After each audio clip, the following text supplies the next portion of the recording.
Alright, Asante Sana Warden. As we like to say out here in Harambe, Twin Day, and that means let's go. Well, Jumbo, good morning, friends. My name is Matt. I'm going to be your safari guide for our adventure into the Harambe Wildlife Reserve. A few safety reminders, though. We ask that you please remain seated at all times, keeping your hands, arms, feet, and legs inside the truck, and please keep your face coverings on throughout the entire safari. That is for your safety and the safety of those around you. And this will be a photo safari, so take any pictures that you'd like. We just recommend putting your camera in a sport or action setting, as we cannot stop for every animal, and some animals are a little more active than others. But we're going to begin here in the little Aturi forest, keyword being forest, but actually, one of our friends walking by over to the right-hand side here, as that is an okapi. Now, okapis are pretty unique in the fact that they have striped legs that resemble the zebra. However, they're the only living relative of the giraffe. Like a giraffe, males can grow the ossicones on the head, which are the little bumps, and they also have a prehensile tongue, giving them easier access to grab leaves from trees and bushes. But okapis were also seen to be mythical creatures to North America up until 1901. That's when they were first introduced to us, and their popularity skyrocketed. So it looks like right now it is just going to be the one okapi taking its morning stroll, getting ready to go out and try to find some of its breakfast there. But it also appears that quite a few more of our other forest friends will be out and about on top of the hills to the right. You might see some saddle-billed storks kind of crouching behind the bushes up here, but also some bongo and greater kudu. The greater kudu being all the way on top with the antelope with the light brown coat, and then the bongo with the copper-colored coats, as I believe the rest of the bongo family might be on the other side of the hills there. But with the largest socializer of the forest, got a late wake-up call today as he's napping off to the left, and that is the black rhinoceros right by the wall. Now, of course, pretty large fellow out there, weighing about 3,000 pounds fully grown. But it looks like we are going to make our way down towards the Safi River now, home to some of the more aquatic animals in Africa. So we'll keep our eyes on the water just to see who might be nearby. But we're also going to listen out for something called a weashawk. It's kind of like a grunt and a snarl mixed together, and it is a sound that hippos make in order to communicate. Now, it does appear that the river will be getting started on our right-hand side, but we're actually in for a little bit of a treat today. We're not even going to have to look in the water at all. You're going to want to keep your eyes right over here at the edge of the shoreline, as these will be the Nile hippos hanging out just off to the right. And listen, we got a few members of the bloat also hanging out to the left there. But as you can see, also pretty large animals, usually born anywhere between 50 and 100 pounds. Only takes about a year or so before they can reach weights upwards of 1,000 pounds. But keeping a close eye on the hippos to the left here will also be some pink-backed pelicans on the island. They're going to get a pink color on the skin to signify mating season, but they're also pretty social birds that can live in pods ranging anywhere from 20 to 500 in population. But going back to the hippos, I bet some of you are wondering, what exactly do they eat that make them so large? Well, they are herbivores, meaning that they will only eat plants, vegetables, and fruit. So they're going to use their large and sharp teeth to cut down any vegetation nearby. Looks like some predators are also out and about, both in the water and on the shoreline, as these will be the Nile Crocodile over to our left.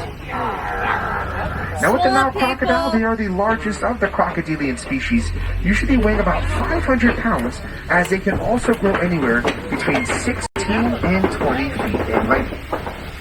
But oftentimes the crocodiles and the alligators are confused with each other, and the best way to tell them apart is by looking at their snouts. Alligators tend to have more of a rounded snout with their teeth sticking inside the mouth, and then crocodiles have more of the pointed snout with their teeth sticking outside of the mouth. So in case you happen to see one out and about in the wild again, you'll know exactly who you're looking at, but hopefully you're also moving in the opposite direction. But it appears that we are going to change ecosystems yet again with a lot of newer trees and bushes going on up. So I believe that means a lot of our newer friends will also be up around these parts. But right around the corner, if you keep your eyes off to the right, we're going to pass by the baobab tree, also known as the upside down tree. Now it is supposed to look that way as they will go leafless for 9 months out of the year, but that massive tree trunk stores about 1,000 gallons worth of water in there to remain living. And because of this, they've also been nicknamed the Tree of Life. But that tree means we're going to be heading on down to one of my favorite parts of the reserve here, and that's going to be the savannah. Now with the savanna, it plays home to a couple million migratory animals every single year, and it will also act as their superhighway across Africa. So as we do make our way down towards the savanna ground, it appears that most of our friends are going to be kind of out in the center and more out towards the Serengeti grasslands. But it also looks like a couple of them will be saying hello to us just off to the right-hand side, as we're going to be coming up upon a small dazzle of a mountain zebra. That is what you call a group of them. So you can kind of see a couple of the younger ones hanging out in the back while the adult's going to be eating right there. But it's often asked, are they black with white stripes or white with black stripes? Best way to tell is by looking at the nose, since that's part of the skin. So for example, those zebras are going to be black with white stripes. And we'll get a better look at some more of those wildebeest and cattle here in just a brief second. But taking a look over to our left-hand side now, right past some of the hedges and bushes, we'll try to see if maybe we can find some more predators over by that den. So coming past the rocks here, it's a little hard to see them. They're going to be napping just to the right of the den, but you might catch a glimpse at the pack of African painted dogs. When we're on top. Oh, there's one right on top of the den there. Now, even though they are technically canines, they are not related to our pets back home, as they only have 4 toes, and the domesticated dogs have 5 toes.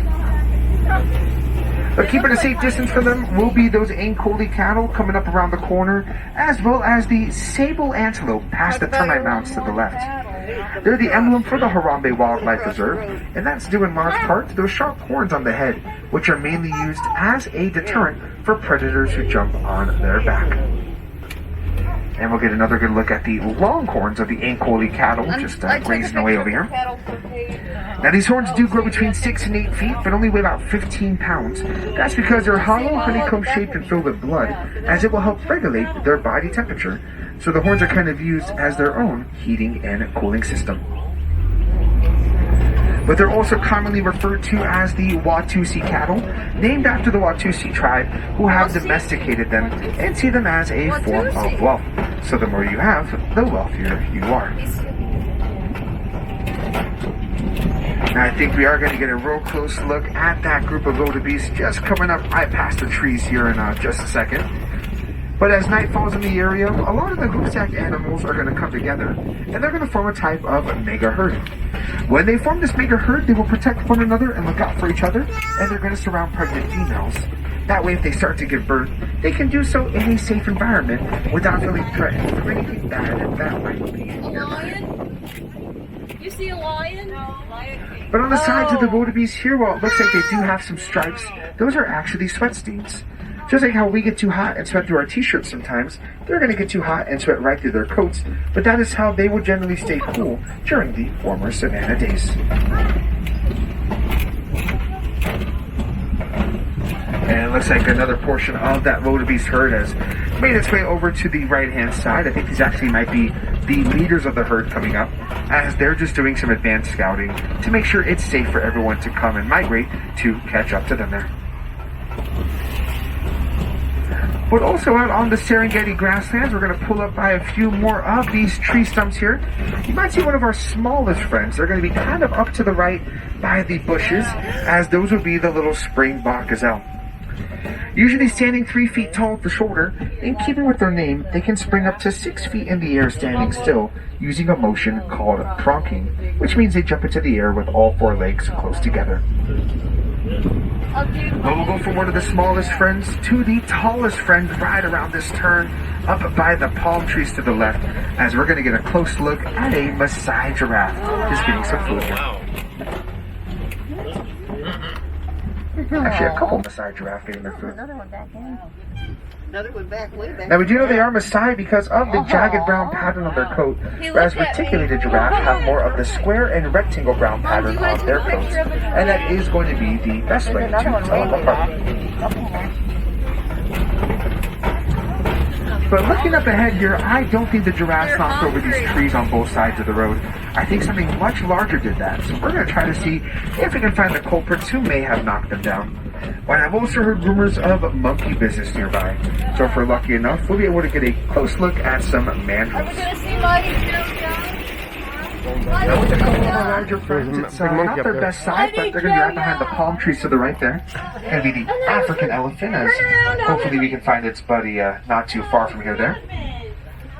But with the elephant off to the right, it also looks like to the left, we might catch a quick glimpse at some more of the mandrels. They're going to be tucked away behind some of the rocks and by the trees there, so you can actually see the alpha male sitting up right at the base of that palm tree to the left.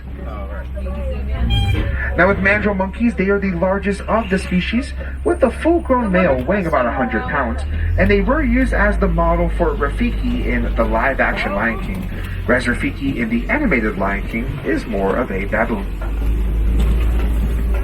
Now we're still going to come around here and see if we can find the elephant's buddy right around this turn, as we're going to continue right down this detour road here, since our main road is still currently closed for the time being. But taking a look out to the right, it appears that it actually might just be the one for right now. And that also means it could be a male, as they are kicked out of the herd at the age of 15. But what we're going to try to do here is see if maybe we can find the herd of female elephants that may or may not have kicked them out.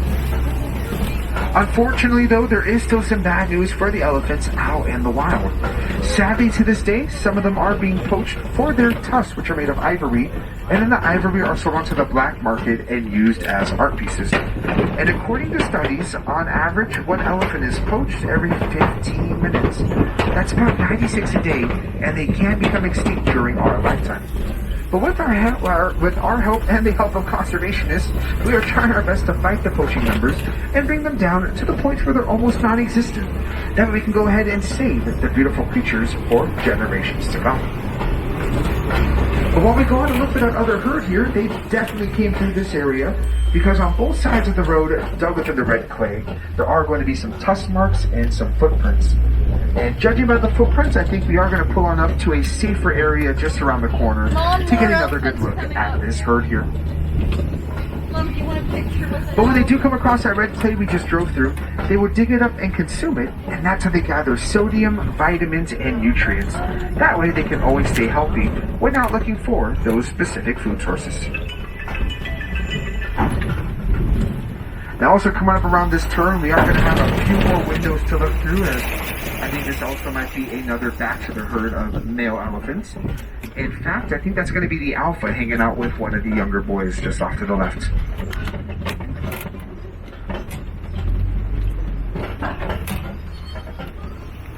Now, when they're able to find that good food source, that's going to be very beneficial to them, because to match the daily dietary needs of just one elephant, we would have to eat about 500 full-size Snickers bars in one sitting. So it really shows how much they can consume in a full 24-hour period.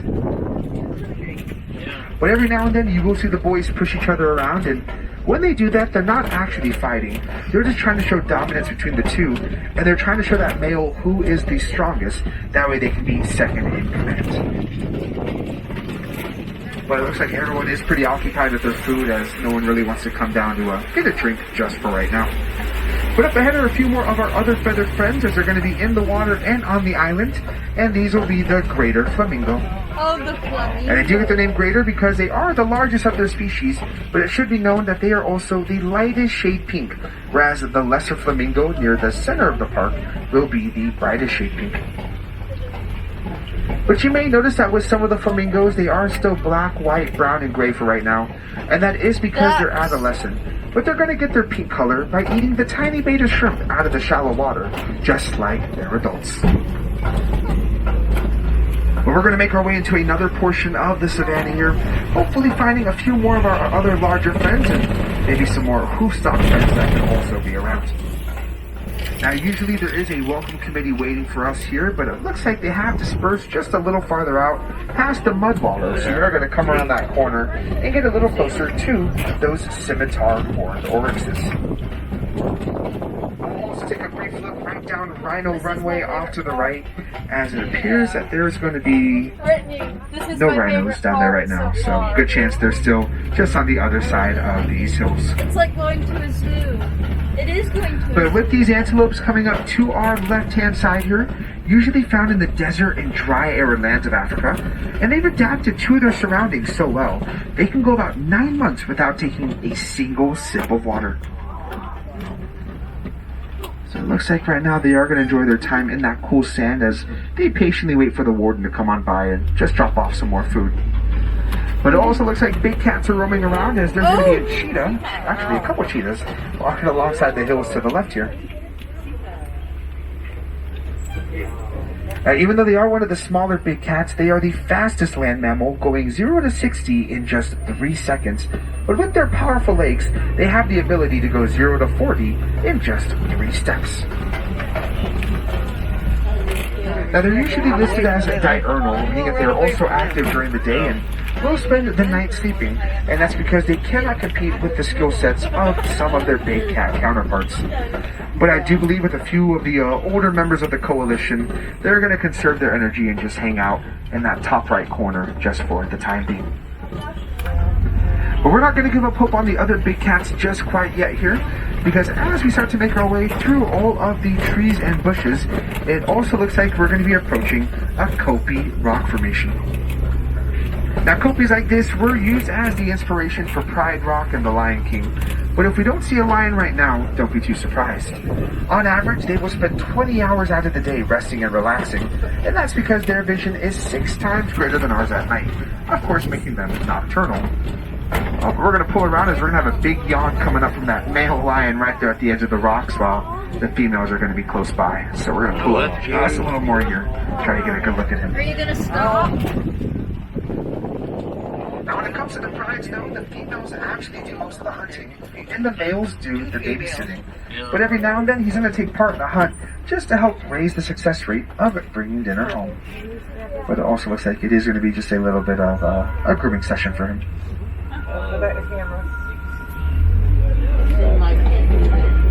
Now, when it comes to his mane as well, it's never about the size, but more the color. So the darker the mane, the more mature the lion. So if we had to guess, we would say that that one is a young adult right now. But they will definitely become a lot more active as well as the day goes on. And they will look out for their private food source when the sun is completely down. But if pop culture has taught us anything, it's that we might find some close friends of the lion as we come around the corner here. And you can kind of see one right by the knocked over tree to the left. Looks like a fuzzy rock, but that is the warthog facing the opposite direction there. So right at the base of the knocked over tree. It's backwards. Now with the warthogs, they are related to the domesticated pig, in fact the closest living relative, making them very smart animals, which is also kind of ironic because they're often referred to as Pumbas, and that does mean a foolish one in Swahili. But here's another one of our larger friends off to the right-hand side here. The white rhinoceros, the largest of its species, weighing about 5,000 pounds, as they also pick up speeds of 35 miles per hour. If you take a look on their ears as well, you'll see how they have the little hairs. That strengthens their hearing since they're almost blind. They cannot see more than 10 feet in front of them. But they are helping out the ostriches today with the babysitting, watching over a small nest of eggs off to the right, about 6 total down below there. And with the ostrich being the largest flightless bird in Africa, the eggs are also pretty large, weighing about 3 pounds each, and the shells are so thick and strong, they can withstand about 350 pounds of pressure before they show signs of cracking. But if one of those eggs were to accidentally crack open, it would also be the equivalent to opening up 2 dozen chicken eggs. So it really shows how large they are, both on the inside as well as on the outside. But as we make our way out of the savannah here, we're going to head into the Magadi Glen. It is the newest and smallest area on the reserve, and it was once home to those oryxes that we saw not too long ago. Now we are extremely happy that we were able to move them into a larger part of the reserve. That way they can go ahead and stretch their legs out a little more. But while the wardens did some construction while they were gone, it looks like they brought some newer friends with them. I see the Nigerian dwarf goats off to the left, and we're going to come around this warden's post, try to get another look at the rest of that little group there. So hopefully more of those goats will be a lot easier to see right around this turn, but they are mainly used for their dairy purposes, helping out not only the wardens, but the villagers by producing milk and cheese for them. And they're also going to act as the lawnmowers, digging up a lot of the deeper vegetation that most wildlife could not reach. So it looks like they are making their way out from this back corner over to the center of the hills here, just to keep a lookout for their food. While they are going to go eat, that's also going to be unfortunate for us here, as this does mean we'll be approaching the end of our safari. But one of the biggest ways that we can protect all the wildlife that we were able to see today is... Hey guys, thanks for tuning in. Keep an eye on the channel. I'll be bringing you lots of live videos over the next few days from Walt Disney World in Florida. Rather than read about them after they are long gone.